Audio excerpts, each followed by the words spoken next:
गर्मी लग रहा है। क्वेश्चन समझ रहे हैं? क्वेश्चन में क्या रहा है, क्वेश्चन ध्यान से देखिए। कोई पॉइंट है कितना ए जिस पर चार्ज कितना है -5 कूलम, दूसरा पॉइंट बी जिस पर चार्ज कितना है -6 कूलम। दोनों सेम नेचर के चार्ज हैं तो रिपल्शन होगा, इसीलिए ए पॉइंट पे जो फोर्स लगेगा वो एफ ए बी इसके जस्ट अपोजिट डायरेक्शन में होगा। किसके? बी ए के। ये पॉजिटिव होगा फर्स्ट क्वाड्रेंट में और जो एफ ए बी आएगा वो नेगेटिव होगा, क्योंकि एक्शन रिएक्शन पेयर है। आप एक फोर्स निकाल लेंगे तो आप दूसरा फोर्स निकाल सकते हैं, क्योंकि उसका मैग्नीट्यूड सेम है, डायरेक्शन अपोजिट है। समझ गए? कोई डाउट है इसमें किसी को पूछना है? तो हम लोग आगे बढ़ते हैं। फिर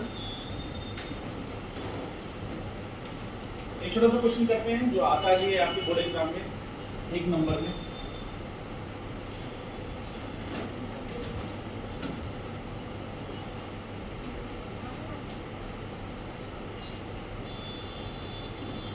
हटाए से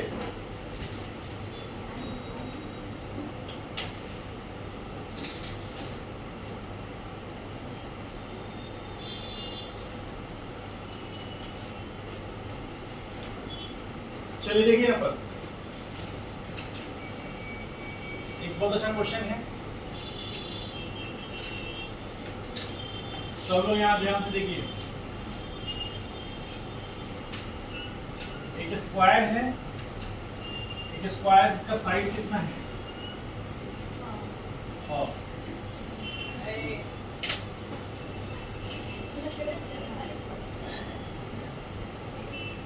यहाँ पे चार्ज है Q, यहाँ चार्ज है, यहाँ चार्ज Q,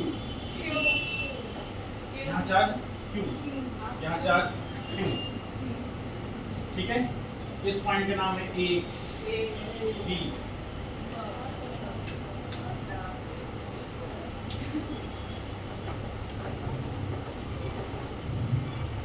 आपसे पूछ रहा है फाइंड F नेट एट किस पॉइंट पर? C पॉइंट पर। बताइए, बहुत आसान क्वेश्चन है, कोई भी स्टूडेंट इसका जवाब दे सकता है, बहुत ही इजी क्वेश्चन है। C पॉइंट पर नेट फोर्स निकालना है।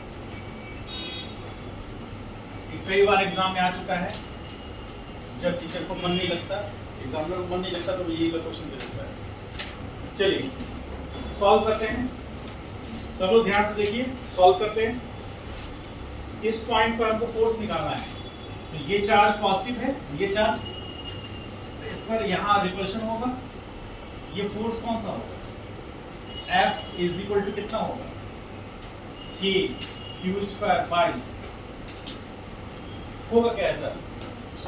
अरे देख लीजिए, देखने में आपको समझ में आएगा, फिर अपने इसी से डिफिकल्ट लेवल क्वेश्चन क्या आएंगे तो और समझ में आएगा। ये सारा क्वेश्चन 1-2 नंबर में पूछता है। देखिए यहाँ पर, तो ये हो गया F equal to KQ by A square. अब ये चार्ज के कारण इसमें फोर्स लगेगा तो ये इस डायरेक्शन में होगा और उसका मैग्नीट्यूड कितना होगा? F बराबर KQ square by A square. ठीक, तो दो चार्जेस के कारण, इसके कारण हो गया। समझ पा रहे हैं ये बात? चूंकि सेम नेचर का है तो ये भी चार्ज इस चार्ज पर अपोजिट डायरेक्शन में फोर्स लगाएगा और ये चार्ज उस चार्ज पे भी अपोजिट डायरेक्शन में रिपल्सिव होगा। अब तीसरा एक चार्ज और भी है जिसके कारण फोर्स लगेगा, इसको लगेगा ना, तो ये चार्ज इस पर फोर्स लगाएगा, उसका डायरेक्शन इधर होगा। आप मुझे बता सकते हैं कि इस ये जो फोर्स होगा, ये फोर्स इन दोनों फोर्सेस से कम होगा या ज्यादा होगा? हाँ, ये जो फोर्स है, ये फोर्स इन दोनों फोर्सेस से ज्यादा होगा कि कम होगा? ज्यादा क्यों होगा? और कम होगा तो कम क्यों होगा? बराबर होगा तो क्यों बराबर होगा? सजना तुम बताओ, बोलो। ये जो फोर्स है कौन सा है? ए पॉइंट पे जो चार्ज है वो लगा रहा है सी पॉइंट पे जो चार्ज है उस पर, तो वो फोर्स कम होगा या ज्यादा होगा या बराबर होगा? कम क्यों होगा?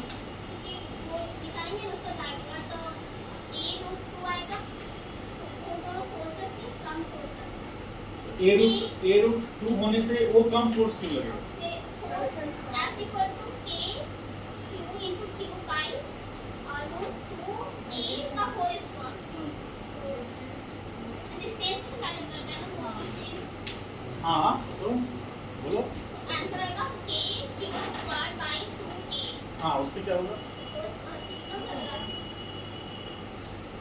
टू ए आने से क्या फोर्स कम होगा?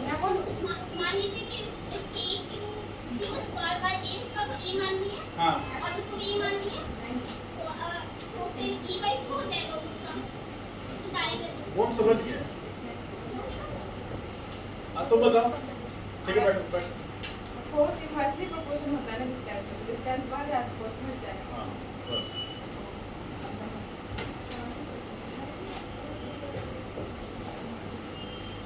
होगा।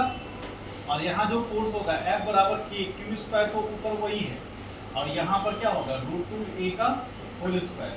फाइनली क्या आएगा के क्यू स्क्वायर बाई क्या आएगा बोलिए 2a स्क्वायर आएगा। यानी कि डिनोमिनेटर बढ़ा, यदि लेंथ बढ़ेगा तो फोर्स घटेगा। पढ़े आप लोग न्यूटन्स करें। कूलॉम्स लॉ क्या बोल रहा है कि F is directly proportional to Q1 and Q2।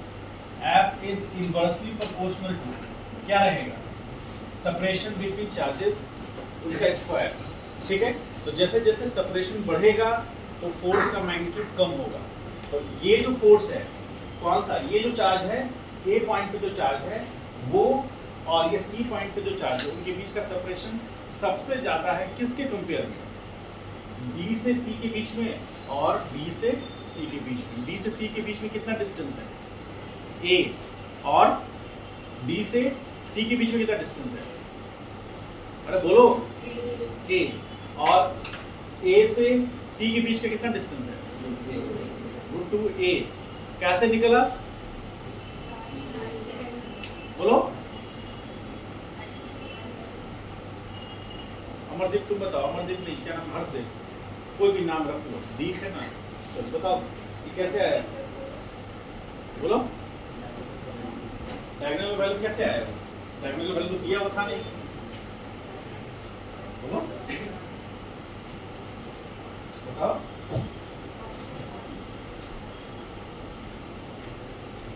बोलो। देखिए एक सर्कुलर रॉड है जिसका लेंथ कितना है, बोलिए। एक सर्कुलर रेंज है जिसका, सर्कुलर रॉड है जिसका लेंथ कितना है L है, और उस पर चार्ज कितना है क्यों। तो हम लोग बात करेंगे एलिमेंटल चार्ज डेंसिटी का, जो हम लोग बात करेंगे elemental, we will take elemental charge density। Charge density lambda, lambda किसको रिप्रेजेंट करता है आप लोग पढ़ चुके हैं, बताइए। मास डेंसिटी क्या होता है, लीनियर मास डेंसिटी को किससे डिनोट करते हैं, हाँ सिग्मा से। तो एरिया मास डेंसिटी को किससे डिनोट करते हैं, उल्टा कर दिया। लीनियर मास डेंसिटी को लैम्डा से, एरिया मास डेंसिटी को हम लोग सीखते हैं सिग्मा से, और वॉल्यूम मास डेंसिटी को हम लोग गामा से करते हैं। ठीक है, या रो से करते हैं, सॉरी हाँ रो से करते हैं। ठीक है, अब आइए, इतना कोई फिक्स नहीं है उसके लिए, सिंपल है। तो मान लीजिए, ध्यान से समझिए कि यदि लेंथ L है, L लेंथ पर चार्ज कितना है Q, तो 1 मीटर लेंथ पर चार्ज कितना होगा Q/L होगा। और इसी को हम क्या मानेंगे, और इसका यूनिट क्या होगा, चार्ज पर यूनिट लेंथ। ठीक है, चूंकि यहाँ पर सपोज क्या है, यहाँ पर जो चार्ज है वो चार्ज इसके ज्यादा नजदीक है, तो ये चार्ज ज्यादा फोर्स लगाएगा। और जैसे जैसे हम दूर जाएंगे किससे, इस पॉइंट से, पॉइंट P से, ये यहाँ का जो चार्ज होगा वो ज्यादा फोर्स लगाएगा। और जैसे जैसे उससे दूर जाएंगे तो चार्ज के कारण जो फोर्स होगा वो घटेगा, क्योंकि डिस्टेंस घटेगा, सॉरी डिस्टेंस बढ़ेगा। जब डिस्टेंस बढ़ेगा तो फोर्स घटेगा। जो सबसे नजदीक चार्ज पार्टिकल्स हैं वो ज्यादा फोर्स लगा पाएंगे, और जो दूर होगा वो कम फोर्स लगा पाएंगे। ठीक है, तो यहाँ पर फोर्स कांस्टेंट नहीं है। क्यों कांस्टेंट नहीं है, क्योंकि डिस्टेंस कांस्टेंट नहीं है। और डिस्टेंस कांस्टेंट नहीं है, साथ साथ क्या कांस्टेंट नहीं है, चार्ज कांस्टेंट नहीं है। यहाँ पर चार्ज कुछ और है, यहाँ चार्ज कुछ और है, वहाँ चार्ज कुछ और है, मतलब दूरी पे जाने पर। ठीक है, तो हम क्या करेंगे इसके लिए, अभी बताइए क्या करेंगे, इंटीग्रेशन यूज करेंगे। तो उसके लिए इंटीग्रेशन से हम लोग को पहले क्या करना पड़ेगा, एलिमेंटल लेंथ लेना पड़ेगा। आइए अब हम लोग लेते हैं एलिमेंटल लेंथ। आइए हम लोग एलिमेंटल लेंथ लेते हैं। ये है लेंथ dx और ये कितनी दूरी पर है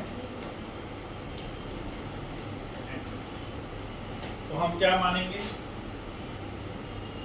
तो देखिए यहाँ पर l लेंथ पर चार्ज कितना है q, 1 मीटर लेंथ पर चार्ज कितना है q बाई l, जिसको हम क्या बोल रहे हैं लैम्डा। तो dx लेंथ में चार्ज कितना होगा,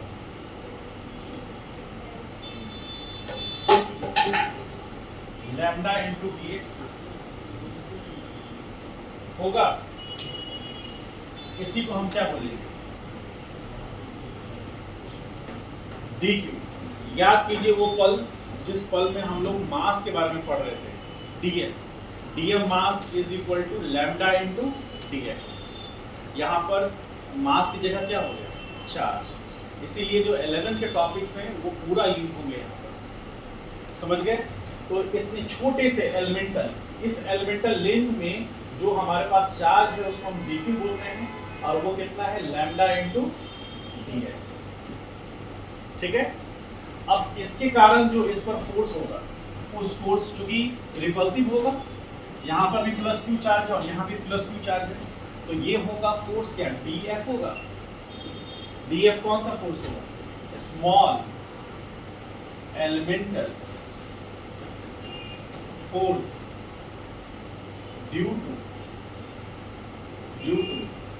चार्ज। कितना बोलिए, कोई नहीं बोल रहा।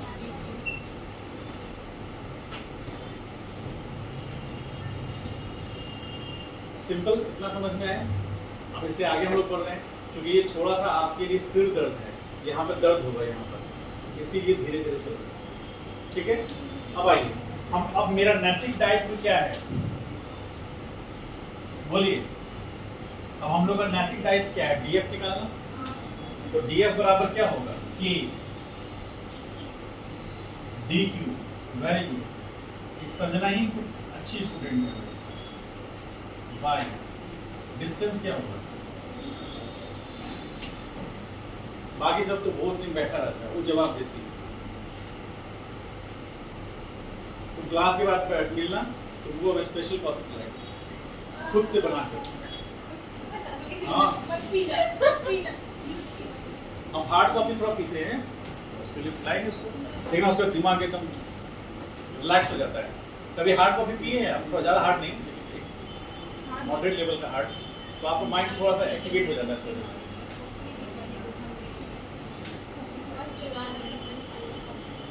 आइए ये समझ में आया, देखिए स्टेप बाय स्टेप समझना है। के तो के है, पहला चार्ज क्या है dq, कौन सा, उसके कारण dq, और यहाँ पर q डिवाइड में डिस्टेंस कितना है उस dx का उससे, ठीक है। अब यहाँ पर पुट करेंगे वैल्यू, ये सारा चीज आपको करना है, आपके बोर्ड एग्जाम में ये 3 नंबर पे रहता है। ऐसा नहीं है कि हम अपने मन से कर रहे हैं, ये आपके बोर्ड एग्जाम में 3 मार्क्स का, कभी कभी बहुत एक्सेप्शन हुआ तो 4 मार्क्स का, 3 मार्क्स का या 2 मार्क्स का रहेगा। आपको जो हम कर रहे हैं वो निकालने के लिए, ठीक है। अब यहाँ पर df is equal to k, dq की जगह पर हम क्या लिख सकते हैं, lambda dx into q by df is equal to k lambda q, और यहाँ होगा dx बाई एक्स स्क्वायर, ऐसा लिख सकते हैं क्या, ठीक है। अब हमको फॉर कंप्लीट लेंथ लेना है, for complete length, complete length के लिए, तो कंप्लीट लेंथ के लिए देखिए यहाँ पर df को इंटीग्रेट करेंगे, इस साइड भी k लैम्डा q और यहाँ dx अपॉन एक्स स्क्वायर। तो यहाँ वेरिएबल कौन सा है,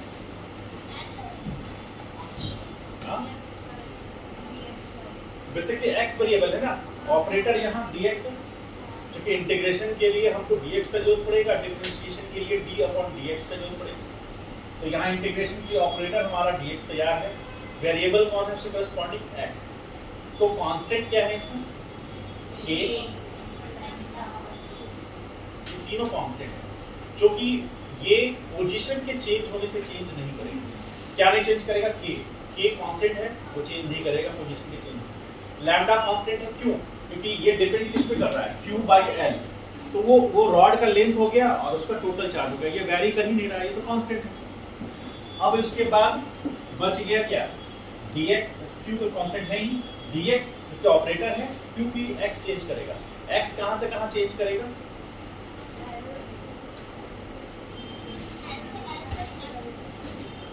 x पहले यहां से ले लेते हैं, यहां से यहां तक जाएगा, तो यहां पर कितना होगा? x बराबर a होगा। x बराबर a होगा, तो यहां से फोर्स 0 होगा। अब यहां से फोर्स बढ़ेगा, क्योंकि जब x बराबर क्या हो जाएगा? a प्लस, बोलिए हाँ, x a से बढ़कर कहां चला गया? तो जब x यहां से x, अभी x ये है, अब जब x a पर है तो हम इस पॉइंट पे हैं, और जब x बढ़ता बढ़ता l आ गया तो हम यहां पहुंच गए, क्योंकि ये तो l plus x plus a, तो l प्लस a हो गया, तो उस समय फोर्स क्या हो जाएगा? टोटल नेट फोर्स हो जाएगा, होगा ना? इसको F नेट लिख सकते हैं। तो F net minus 0 is equal to k lambda q, और यहाँ इंटीग्रेशन x पे पावर माइनस 2 dx, कहाँ से कहाँ? तो a से लेकर करके a प्लस l। समझ पाए? ठीक। अब इंटीग्रेशन में यहाँ पर आ गया नेट फोर्स, तो F नेट यही हमें निकालना है, बराबर k लैम्डा q, और इसका इंटीग्रेशन क्या होगा? Integration x to the power n dx क्या होगा? x to the power n plus 1 by n plus 1 होगा ऐसा, ठीक है? तो यहाँ पर n कितना है? तो यहाँ x to the power minus 2 plus 1 by minus 2 plus 1, तो कितना आ गया? x to the power minus 1 minus 1 होगा ऐसा। तो यहाँ पर फाइनली क्या आ जाएगा? माइनस 1 अपॉन x आएगा, बोलिए। और लिमिटिंग वैल्यू कहाँ से कहाँ? a से a प्लस l, तो यहाँ आ गया माइनस k लैम्डा, या फिर इसको आप माइनस ना रखें तो लिमिटिंग वैल्यू चेंज हो जाएगा, k लैम्डा q, तो आ जाएगा कितना? a माइनस l, ठीक है? तो a से कैंसिल आउट हो जाएगा, फिर क्या बचेगा? k lambda q minus l, ठीक है? एक लिमिटिंग वैल्यू पे चेंजेस आया है। यहाँ पर इसको देखिए क्या है, यहाँ x पर पावर माइनस 1 और यहाँ माइनस 1, तो ये माइनस 1 अपॉन x हुआ, तो माइनस 1 अपॉन x लिख दिए, ठीक है? आप माइनस नहीं लीजिए तो कंफ्यूजन लगेगा, तो आप इसको डायरेक्ट यूज कीजिए। तो आ गया कितना? k lambda q। अब यहाँ पर इसको माइनस रहने देते हैं, तो ये आ जाएगा a plus l minus a, ये कैंसिल आउट हो गया, तो minus k lambda q into l, ये वैल्यू होगा F net is equal to,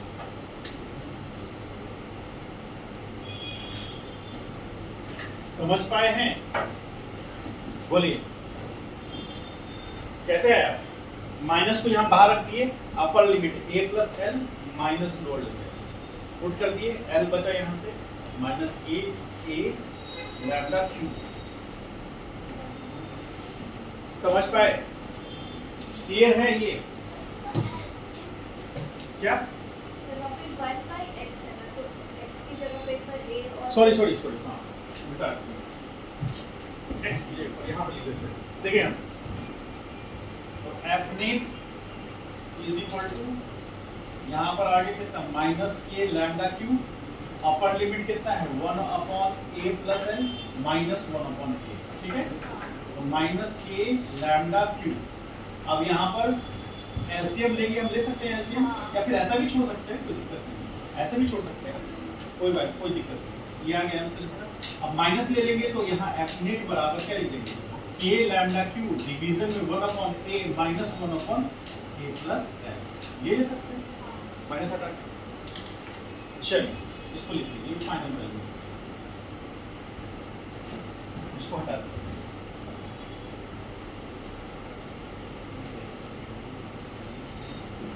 लिखिए।